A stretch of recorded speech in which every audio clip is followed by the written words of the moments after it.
ladies and gentlemen, we don't marry for sex. Can I be real with you? In fact, when you get married, sex does not even become a priority. It is always a priority when you are there standing, that time, unaangalia pastor, unaangalia time. Unasikia pastor rakisha. Then pale kwa vipawa, watu wameanza speech, unaangalia time, unawaambia, easy speech mnaweza zituma WhatsApp. Please, time is up.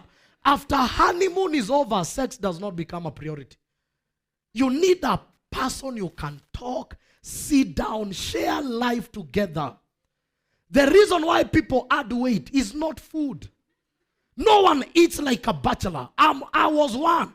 Bachelors eat a lot. Every day they take a buffet.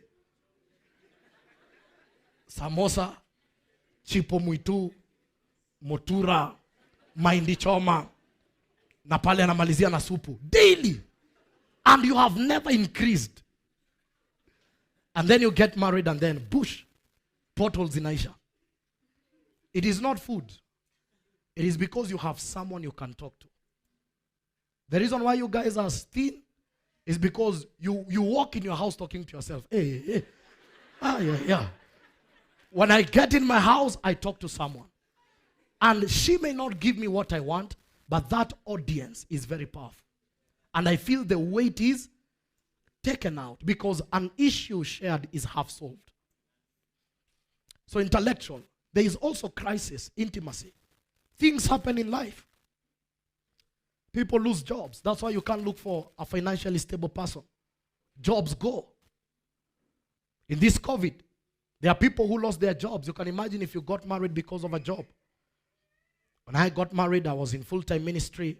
My wife lost her job. The first time she came and asked me for 50 bob for airtime, I felt very nice. I said, what did you say? Ukona 50 bob ninunua airtime. Nikamwambia hata 50 si mzuri. Chukua idhao. Nunua airtime ya mwezi mzima.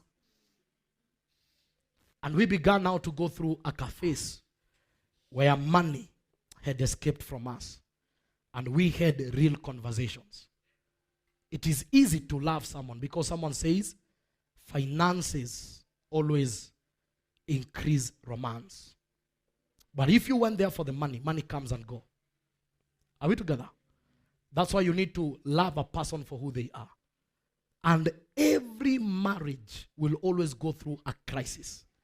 And how people handle that crisis, it determines a lot in the future. Some become more intimate in the crisis and after the crisis.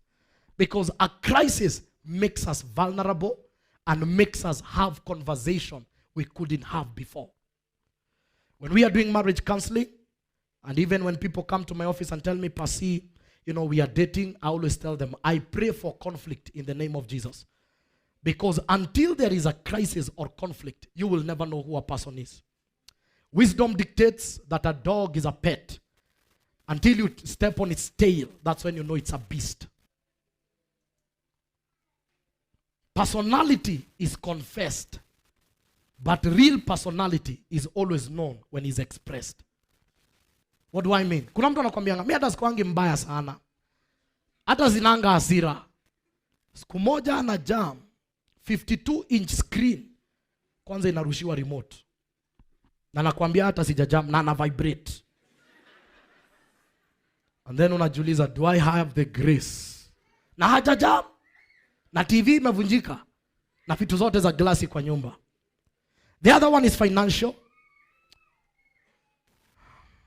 We need finances are good, by the way, in a relationship. Amen.